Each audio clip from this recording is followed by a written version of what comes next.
ನಮಸ್ಕಾರ ಎಲ್ರಿಗೂ ಹೃದಯ ಕನ್ನಡ ವ್ಲಾಗ್ಸ್ಗೆ ಸ್ವಾಗತ. ಇವತ್ತಿನ ಈ ವಿಡಿಯೋದಲ್ಲಿ ಪೂಜೆಯಲ್ಲಿ ಯಾವ ವಸ್ತುಗಳನ್ನು ನಾವು ಮರುಬಳಕೆ ಮಾಡಬಹುದು ಅನ್ನೋದನ್ನು ತಿಳಿಸ್ಕೊಡ್ತಾ ಇದ್ದೀನಿ. ಯಾವುದನ್ನು ಬಳಸಬಾರ್ದು, ಯಾವುದನ್ನು ಮರುಬಳಕೆ ಮಾಡಬೇಕು ಅನ್ನೋದನ್ನು ಈ ವಿಡಿಯೋದಲ್ಲಿ ನೋಡೋಣ. ಪೂಜೆ ಅಂತ ಅಂದರೆ ಕೇವಲ ವಿಧಿವಿಧಾನವಲ್ಲ, ಅದೊಂದು ಶುದ್ಧತೆ, ಶ್ರದ್ಧೆ ಮತ್ತು ಭಕ್ತಿಯ ಸಂಗಮ ಅಂತಲೇ ಹೇಳ್ಬಹುದು. ಪೂಜೆ ಮುಗಿದ ಮೇಲೆ ನಮಗೆ ಒಂದು ದೊಡ್ಡ ಪ್ರಶ್ನೆ ಬಂದೇ ಬರುತ್ತೆ ಅಲ್ವಾ, ಈ ವಸ್ತುಗಳನ್ನು ಮತ್ತೆ ಪೂಜೆಗೆ ಬಳಸಬಹುದಾ ಅಂತ.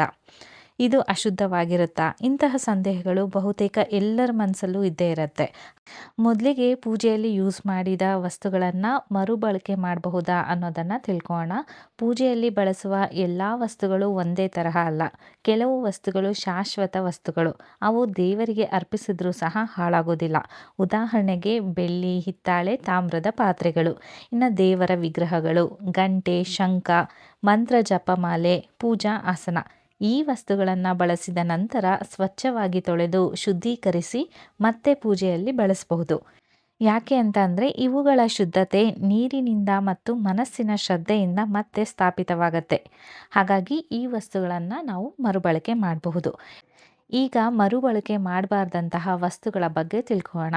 ಕೆಲವು ವಸ್ತುಗಳು ದೇವರಿಗೆ ಅರ್ಪಿಸಿದ ನಂತರ ಪುನಃ ಪೂಜೆಗೆ ಯೋಗ್ಯವಾಗಿರೋದಿಲ್ಲ.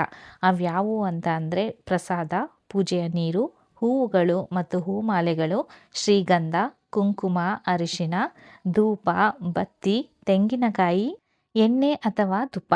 ಈ ವಸ್ತುಗಳು ಒಮ್ಮೆ ದೇವರಿಗೆ ಅರ್ಪಿಸಿದ ನಂತರ ಅವುಗಳ ಶುದ್ಧತೆ ಪೂಜಾ ಕಾರ್ಯಕ್ಕಾಗಿ ಮತ್ತೆ ಉಳಿಯೋದಿಲ್ಲ. ಆದ್ದರಿಂದ ಇವುಗಳನ್ನು ಮರುಬಳಕೆ ಮಾಡುವ ಬದಲು ಯೋಗ್ಯ ರೀತಿಯಲ್ಲಿ ವಿಸರ್ಜನೆ ಮಾಡುವುದು ಉತ್ತಮ ಅಂತ ಹೇಳಲಾಗಿದೆ. ಇನ್ನು ತುಳಸಿ ಎಲೆಗಳ ವಿಶೇಷ ಮಹತ್ವ, ಇಲ್ಲಿ ಒಂದು ಮಹತ್ವದ ಪ್ರಶ್ನೆ ಬಂದೇ ಬರುತ್ತೆ.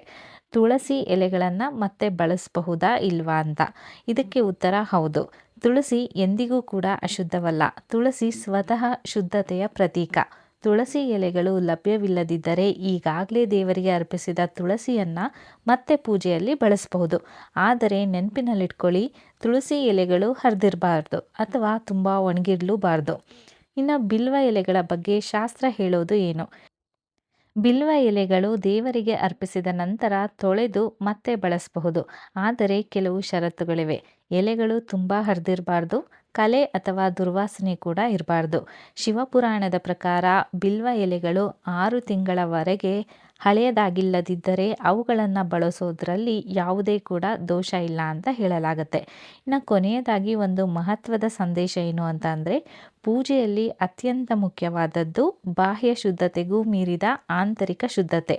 ವಸ್ತುಗಳಿಗಿಂತ ನಮ್ಮ ಭಕ್ತಿ, ಶ್ರದ್ಧೆ ಮತ್ತು ನಿಷ್ಠೆ ಕೂಡ ದೇವರಿಗೆ ಹೆಚ್ಚು ಪ್ರಿಯವಾಗಿರುತ್ತೆ. ಪೂಜೆಯಲ್ಲಿ ಯಾವ ವಸ್ತುಗಳನ್ನು ಮರುಬಳಕೆ ಮಾಡಬೇಕು, ಯಾವ ವಸ್ತುಗಳನ್ನು ಮರುಬಳಕೆ ಮಾಡಬಾರ್ದು ಎಂದು ತಿಳಿದು ಶುದ್ಧತೆಯನ್ನು ಕಾಯ್ದುಕೊಂಡರೆ ನಮ್ಮ ಪೂಜೆಯ ಫಲವೂ ಕೂಡ ಹೆಚ್ಚಾಗತ್ತೆ. ಈ ಮಾಹಿತಿ ನಿಮಗೆ ಉಪಯುಕ್ತ ಅಂತ ಅನಿಸಿದ್ರೆ ಈ ವಿಡಿಯೋಗೆ ಒಂದು ಲೈಕ್ ಮಾಡಿ, ಹಾಗೆ ಶೇರ್ ಮಾಡಿ, ನಮ್ಮ ಚಾನಲ್ಗೆ ಸಬ್ಸ್ಕ್ರೈಬ್ ಮಾಡೋದನ್ನು ಕೂಡ ಮರಿಬೇಡಿ.